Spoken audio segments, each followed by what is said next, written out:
Hi again, guys. So it's Sunday night, and you know what I like to do on Sunday nights? I like to look through some football cards. I want to take a look at the 1974 Topps football set now.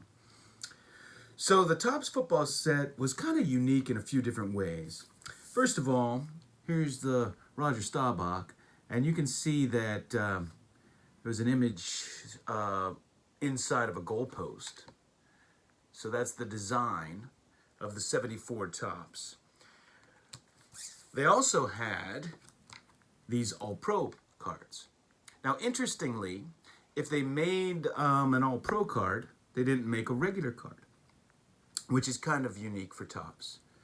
So the players appeared on one of these two designs. Another thing is that the number one card is the O.J. Simpson, and it's a totally different design. And that is because in 1973, O.J. Simpson became the first player to rush for 2,000 yards. Now, I only remember Topps doing this on two other occasions, and they were both in baseball sets. One was the 1974 baseball set that featured Hank Aaron with a unique card like this because he broke Babe Ruth's record. And the other one was in 1964 when Ken Hubbs died tragically in the offseason. And they issued him a card, in memory of him. And those are the only two other sets I remember them doing that. And then O.J. Simpson's the only one that has two main cards. So he has the All-Pro and he has that card. Now there are some rookie cards in this set, and they're not high dollar rookie cards, but if you're a football fan, you probably want to own them because they were good players. One was Greg Pruitt, John Hanna, Ahmad Rashad, Otis Sistrunk, and he was on that really good Raiders team. They were tough. And Harold Carmichael, who also is the All-Pro. So his rookie card is this All-Pro card. Then you had Johnny Unitas with the Chargers. His last two cards are with the Chargers. The 73 is a similar pose, although you can clearly tell that he is in a Colts uniform, even though it says with the Chargers. So, it's hard to get used to seeing him in a Chargers uniform, but this is his last card. Carl Eller. Kenny Burrow. And he wore 00. I was a fan of his. A beautiful Kenny Stabler card, and that's his second-year card. Mercury Morris. Dick Butkus. Mike Wagner. He was a good safety for the Steelers, and he's also featured on interceptions leader that year. Mean-looking Dwight White. This is a tough card to get in top grade, the Andy Russell. Tough to find in top grade. In fact, this whole set, I find it more difficult to find in high grade than a lot of the other top sets from the era. Elsie Greenwood, Terry Bradshaw, Conrad Dobler. This is Terry Metcalf,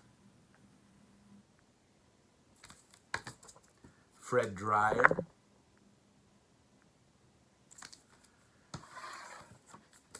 John Mendenhall. We have some more All-Pros. I have an autographed Jack Ham. Great Larry Zonka. He just looks exhausted there. He was such a tough runner. Paul Warfield.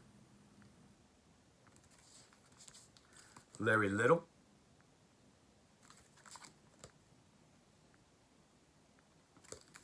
So we have some of those. We have a great Dan Pastorini. He was actually a Hollywood stuntman in the offseason. He played on the great Oilers team in the late 70s, early 80s. He was a quarterback. You might remember this guy driving around in a white Bronco. Got a couple of those. How about Frenchie Fuqua?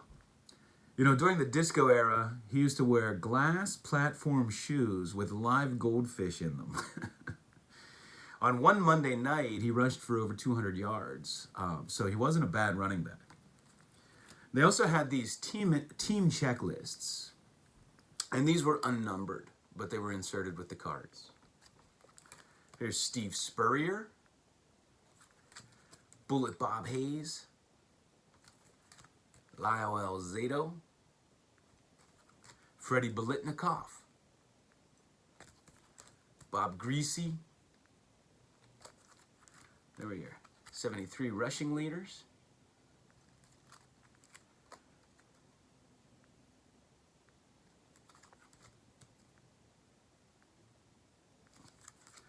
Roy Jarilla. There's a kicker's leaders card. Good looking card here.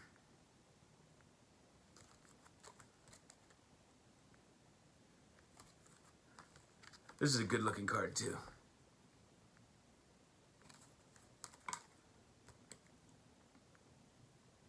And here's Jim Kick. Jim Kick, along with Paul Warfield and Larry Zonka, made a running back tandem for the Dolphins. And they were a good group of running backs. They'd ham and egg it. Later, Paul Warfield and Larry Zonka went to another league, the World League, or something like that.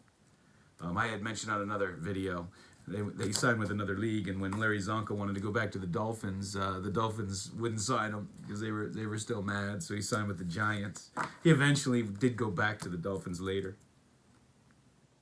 Larry Zonka was a beast, man. I loved to watch him run. He would just run over people. Him and John Riggins, they were tough runners.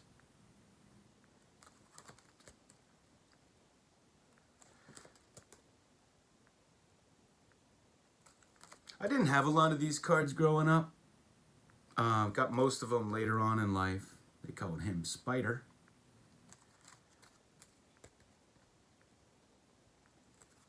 I don't know why, but these really weren't around much. The 71, 72s were easier to find than these in my area for some reason. Reggie Rucker, Ken Anderson. He was a good receiver. Floyd Little. He finally got into the Hall of Fame a few years ago. Bill Berge. Bob Trumpy. Franco Harris came to Pittsburgh in 1972, and they went to the playoffs every year he was a member of the team after being so bad for so long. When they finally got a good defense and was able to put a running game with it, they were hard to beat. Mean Joe Green. Glenn Edwards, he was a tough hitter. Glenn Edwards was followed by, he was a strong safety, and he was followed by Donnie Shell. And I remember when Earl Campbell came on the scene, I remember vividly watching a game. I think they held him to 6 yards in this playoff game. I think it was in the first quarter. And, you know, we were worried about Earl Campbell. He was a heck of a running back. And he was just unstoppable around the league. He used to have that tearaway jersey, and people would rip it, and he'd just keep going. And he came up, and he was a little off balance, and he tried to do a spin, and Donnie Shell hit him and broke his ribs, and he was out for the game, and the Steelers won the game. I don't think he made it past the first quarter. I got to find that clip. So in addition to the 74 tops, Parker Brothers issued this game, Pro Football, and they issued them with cards. And this was similar to the Milton Bradley of 1968 in baseball. They only issued offensive cards, and they're hard to decipher.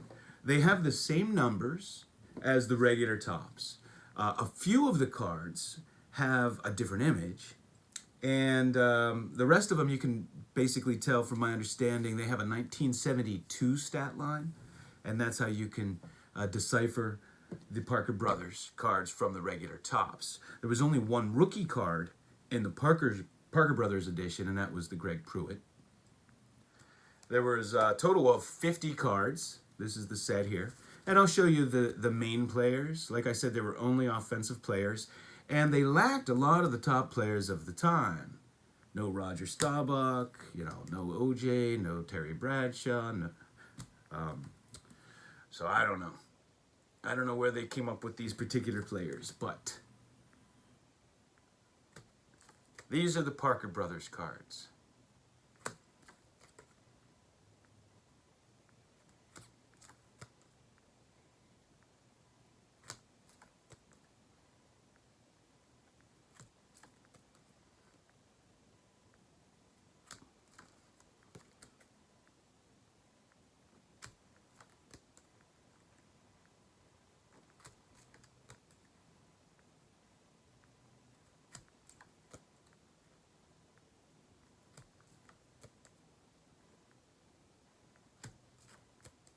And we'll stop there. So, that's a 1974 Topps Football, 1974 Pro Draft Parker Brothers. As always, thanks for watching.